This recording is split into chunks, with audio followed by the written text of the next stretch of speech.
Então, acho que essa lei, em primeiro lugar, ela leva um nome, né, de um importante brasileiro, né, compositor, e que trouxe tantas alegrias, né, para a música popular brasileira, Aldir Blanc, uma homenagem a ele. E esta lei, ela traz, em função também de levar o nome dele, traz importantes conquistas para a área da cultura, né? São 3 diretrizes: auxílio emergencial de R$ 600 aos trabalhadores da cultura, também recursos para garantia de equipamentos, espaços culturais que são utilizados, né? E que a gente sabe a dificuldade de manutenção desses espaços, e também a realização de editais, prêmios, assim por diante. Então, é uma importante conquista do setor cultural, uma vez que é um setor que acredito que é o primeiro que entrou em isolamento e muito provavelmente seja o último a sair, né? Então, nós vamos receber em Santa Catarina 97 milhões, todos os 295 municípios estão incluídos, e o Estado também, praticamente a metade para municípios divididos, né, entre a população pelo número de habitantes, e a metade vai para a Fundação Catarinense de Cultura. Deputada, esse comitê criado pela senhora, que é presidente da Comissão de Cultura da Alesc, vai ajudar em que essas pessoas que precisam desse auxílio emergencial? Qual é o papel desse comitê? Então, nós identificamos que, como se trata de um recurso inédito, nunca antes, né, chego aos municípios, e como nós temos muitos municípios que não têm uma estrutura técnica na área da cultura, sobretudo os municípios menores, onde a Secretaria da Educação ou outras secretarias também fazem a coordenação na área cultural, nós identificamos que seria extremamente importante ter um comitê que juntasse a orientação aos executivos, né, às prefeituras e ao próprio Estado, e ao mesmo tempo nesse comitê nós tivéssemos os órgãos de controle. Então nós fizemos a primeira reunião ontem, contamos com todos os membros convidados, Ministério Público, Tribunal de Contas, Conselho Estadual de Cultura, Fundação Catarinense de Cultura, eu como proponente representando a Assembleia Legislativa, e a FECAM, né, com os seus secretários municipais de cultura, os gestores de cultura, através do Conselho de Gestores, que é o CONGEST. Então, a ideia desse comitê é se reunir.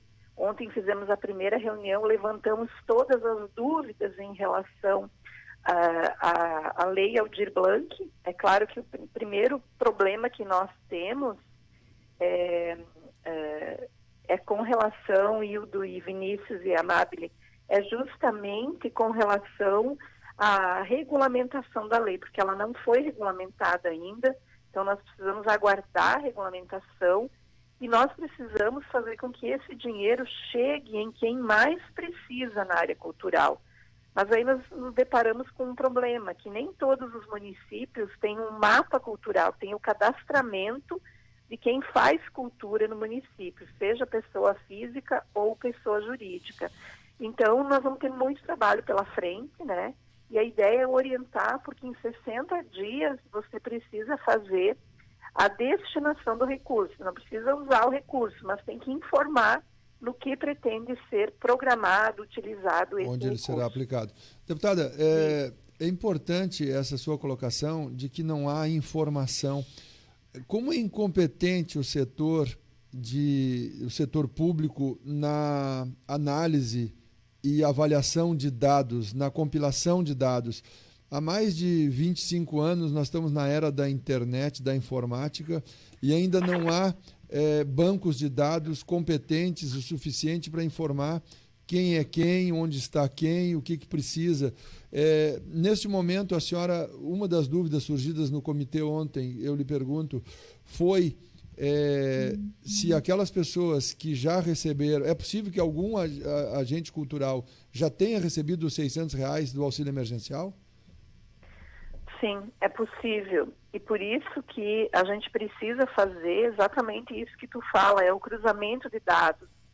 E, de fato, eu concordo contigo, porque, veja bem, não é inimaginável pensar que você tem o imposto de renda, você tem cadastro de atividade econômica, quem tem uma empresa voltada à área da cultura, né, com atividade principal na área da cultura, então você tem o CNPJ, você tem os dados da Fazenda, hoje tem muitas informações cruzadas, e quem tem uma condição de renda muito baixa, você tem o CAD único na assistência social.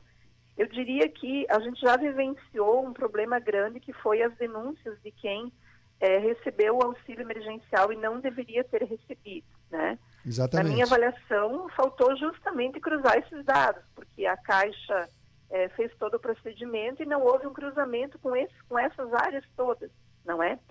Então, esse é um ponto. E na cultura nós temos um agravante que, veja, no estado de Santa Catarina ainda, nós estamos em 2020 e nós não temos ainda fundo estadual de cultura, né? E aí isso também dificulta, porque você não constrói uma política pública se não tem financiamento. Então, veja bem, esse cruzamento de dados, essa qualificação de informações, essa modernização da administração passa também por uma gestão que entende que você não faz política pública sem que você conheça quem é o público que você tem, qual é o tamanho, onde estão, qual, né, a especificidade. Então, nos preocupa isso, né? E ontem tanto o promotor quanto o auditor do Tribunal de Contas falaram muito disso, assim, da importância que tem total transparência aos dados, informações, e que a gente consiga, de fato, fazer esse recurso, que é fundamental, chegar em quem mais precisa e que hoje está enfrentando na cultura muita dificuldade. E, deputada, você disse que alguns municípios não são cadastrados. Esses municípios são os municípios pequenos ou também tem algum município que faz cultura, né, que é de grande porte?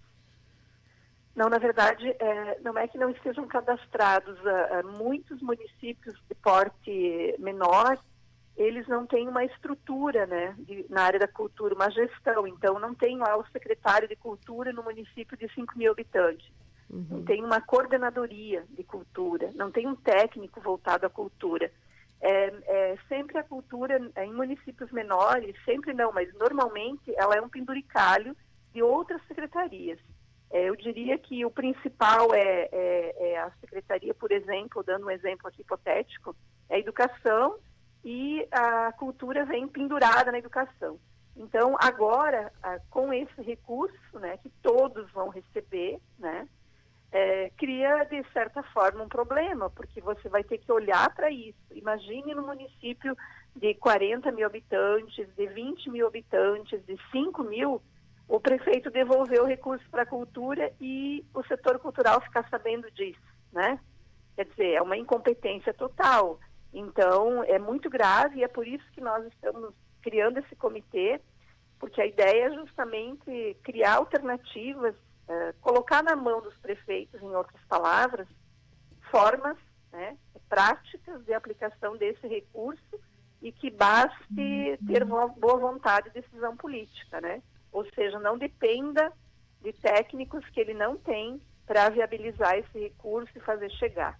Então, é nesse sentido que nos preocupa mais os municípios pequenos. Tu pega, por exemplo, Joinville, tem conselho, tem fundo, tem toda uma política cultural. Florianópolis tem muita atuação.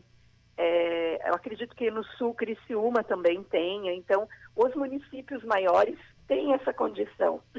Os municípios pequenos é que ficam com dificuldade na aplicação do recurso. Então esse recurso cabe às prefeituras fazer a destinação, cadastro de pessoas, coisa e tal, cabe à prefeitura. E vocês no comitê vão acabar fiscalizando essa parte, deputada? Na verdade, assim, Como eu falei inicialmente, que nós ainda não temos a regulamentação, né? Tá para sair nesses dias. Então, ontem o debate foi esse. Bom, como que nós vamos orientar se não tem a regulamentação? Porque vou dar o exemplo aqui. Tem 3 linhas de crédito para a cultura. Um é o auxílio emergencial e o outro é os espaços, aluguéis, espaços, escolas de dança, né, de teatro, coisas. Dando exemplo aqui. Tem uma discussão que pode ser que na regulamentação esteja definida que o auxílio emergencial fica para o Estado responder, né, os R$ 600, num cadastro que aí o Estado vai ter que pensar, e os espaços da cultura seja para o município, porque aí facilita que o município conheça, né, melhor quem são os atores, os artistas, produtores que estão necessitando desse recurso. Mas isso é uma hipótese. Enquanto a gente não tiver a regulamentação, nós não sabemos se vai ter, então, essa divisão. Se houver essa divisão, eu diria que facilita um pouco mais, né? Porque mostra que, bom, não vamos se preocupar com o recurso do auxílio, porque isso o Estado vai fazer. Então, terá um cadastro em outros moldes, digamos assim. E a prefeitura fica com essa parte mais local, de editais, né, públicos e também de aluguéis, de manutenção de espaços na área da cultura. Então, tudo isso a gente está ainda aguardando a regulamentação e esperamos que ela saia o quanto antes, né, porque os prazos estão correndo e também porque o dinheiro, né, está aí, são 3 bilhões no país. É um recurso que estava parado no Fundo Nacional de Cultura, né? E que, de fato, as pessoas estão precisando, né? As pessoas estão precisando. O governo federal precisa definir como vai ser, como a senhora está colocando, regulamentar. Depois haverá um prazo para os municípios de 60 dias para programar a destinação e o Estado com 120 dias para programar o uso do recurso. Exato. Se juntar 120 com os 60, são 6 meses, deputada. As pessoas ligadas à cultura, que já estão paradas há 5 meses, não tem mais tempo para esperar essa lentidão da máquina pública. Exatamente.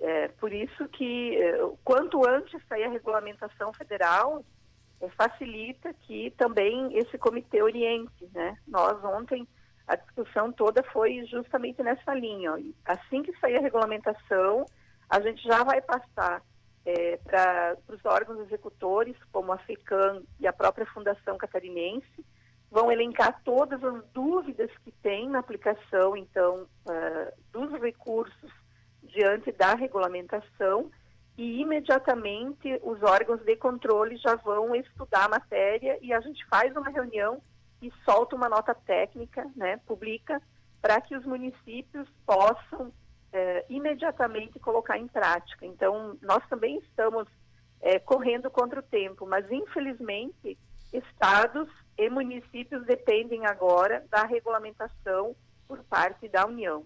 Mas não precisa esperar, é preciso fazer o cruzamento dos dados para quando chegar o dinheiro já saber para quem destinar. Sim, inclusive tem muitos municípios que já estão reunindo, né, a área cultural e estudando todas as possibilidades, fazendo levantamento. Eu sei de um movimento forte em Joinville, um outro movimento forte em São Miguel do Oeste. Está muito legal, assim, o que está dependendo da sociedade civil, do conselho, né, que agrega a sociedade civil e também a participação do Estado e municípios, está havendo, assim, uma movimentação e uma organização muito legal. Nós não conseguimos avançar ainda enquanto não tiver a regulamentação, porque o próprio promotor ontem falou, olha, eu não posso orientar algo com base no que a gente faz habitualmente, porque se vier uma regulamentação diferente, aí muda tudo, né? Então, de fato, nós temos que dar os passos de acordo com o que é possível, né? Tá bem, deputada. Esta foi a deputada Luciane Carminati que falou para a gente sobre a aplicação de mais de 3 bilhões de reais da Lei Aldir Blanc, aprovada, a Lei 14.017, aprovada neste ano, e que destina à cultura. A deputada articulou a organização de um comitê para acompanhar, orientar e fiscalizar a aplicação dos mais de 52 milhões que virão ao Estado, que serão destinados a municípios e ao próprio governo do estado, e que deverão chegar a equipamentos, e as pessoas ligadas à área da cultura, que foi eventos e cultura, o primeiro setor fechado e possivelmente será o último setor aberto por conta da pandemia provocada pelo coronavírus. Deputada, muito obrigado pela sua participação. Eu é que agradeço, quero deixar um abraço para ti, também para a Mabile e o Vinícius, né? Eu estou falando com o Hildo, né? Pela voz eu não... Isso mesmo, deputada, muito obrigado. Não identifico. Então, e deixar um abraço a todos os ouvintes da Rádio Bandeirantes. Um bom dia e uma boa semana a todos. Um abraço.